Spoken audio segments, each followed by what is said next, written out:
वाराणसी थाना आदमपुर पुलिस ने मोबाइल चोरी कर यूपीआई के जरिए बैंक खातों से पैसे निकालने वाले दो शातिर अपराधियों को गिरफ्तार किया है।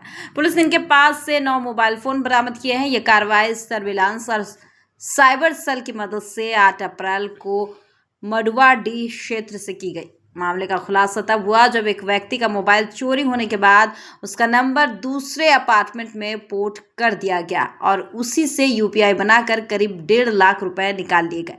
पूछताछ में आरोपियों ने बताया कि वे मोबाइल चोरी कर उसका लॉक तोड़ देते थे या सिम निकालकर दूसरे फोन में लगाकर यूपीआई के जरिए पैसे ट्रांसफर कर लेते थे और बाद में मोबाइल बेच देते थे। गिरफ्तार आरोपियों के नाम आशीष पाल और विनोद यादव है, जिनके खिलाफ पहले से कई आपराधिक मामले दर्ज है। पुलिस अब इनके गिरोह के अन्य सदस्यों की तलाश कर रही है। दो लोग जो पकड़े गए हैं क्या है? देखिए, थाना आदमपुर अंतर्गत एक मुकदमा पंजीकृत हुआ था 59/26, जिसमें जो आवेदक है उसने एक प्रार्थना पत्र दिया था, जिसमें यह था कि जब आवेदक अपना पूर्णिया से लखनऊ की तरफ जा रहा था तो कैंट के पास उसका फोन चोरी होता है।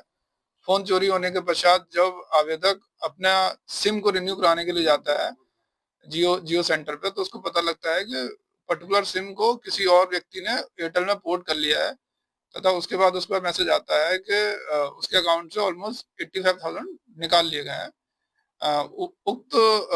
उक्त प्रार्थना पत्र पर जब हमने मुकदमा पंजीकृत किया तो हमारी टीमें जो है सर्विलांस की जो थाने की टीम है उसमें लगाई गई तथा इसमें लगने के पश्चात अभी 2 व्यक्ति इसमें गिरफ्तार हुए हैं। ये दोनों व्यक्तियों का जो है मोडस ऑपरेंडी इस प्रकार का, ये साइबर फ्रॉड का तरीका है। इसमें ये प्रक्रिया पूरी इस तरह से है कि जैसे मान लीजिए कोई मोबाइल चोरी होता है, मोबाइल चोरी होने के पश्चात अगर उसका लॉक इजीली खुल जाता है, वो लोग जो मोबाइल चुराते हैं वो कोशिश करते हैं कि उसका लॉक खुल जाए। अगर उसका लॉक खुल जाता है तब तो वो उसी मोबाइल में ही यूपीआई जनरेट करके और यूपीआई में एंटर करके आपके पैसे को विड्रॉ कर लेते हैं। और अगर लॉक नहीं खुलता है तो वो जो सिम है उसको दूसरे सब्सक्राइबर से पोर्ट करवाते हैं। जैसे जियो का सिम है तो एयरटेल में पोर्ट करवा के वो सिम वो वहां से लेते हैं एयरटेल कंपनी से, फिर उसके बाद ओटीपी के थ्रू फिर वो अपना यूपीआई को जनरेट करते हैं और फिर पैसा वहां से विड्रॉ कर लेते हैं। तो ये जो फ्रॉड है अभी काफी उसमें हो रहा है और इसमें जो हमारी टीम है उसने 2 लोगों को अरेस्ट किया है। इन दोनों का नाम है, एक का नाम विनोद यादव है और दूसरे का नाम आशीष पाल है।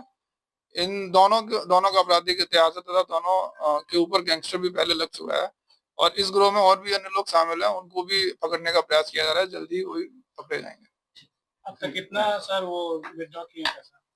अभी तक 1 लाख के आसपास ये लोग विड्रॉ किए हैं और इसमें पूछताछ की जा रही है तथा आगे उम्मीद है कि इसमें और भी बड़ी राशि सामने आएगी। इनकी हिस्ट्री क्या है सर? इनकी हिस्ट्री जो है, जो एक ये विनोद यादव है, ये विनोद यादव के ऊपर ऑलमोस्ट 16 मुकदमे हैं और इसमें गैंगस्टर एक्ट और आर्म्स एक्ट के मुकदमे हैं, चोरी और मारपीट के मुकदमे भी हैं। तो ये पहले भी आपराधिक गतिविधियों में संलिप्त रहा है। और दूसरा वाला जो है आपका आशीष पाल, इसका भी आपराधिक इतिहास है, 5 मुकदमे हैं। तो दोनों का आपराधिक इतिहास है, जिससे ये प्रतीत होता है कि दोनों ही लगातार क्राइम कर रहे थे।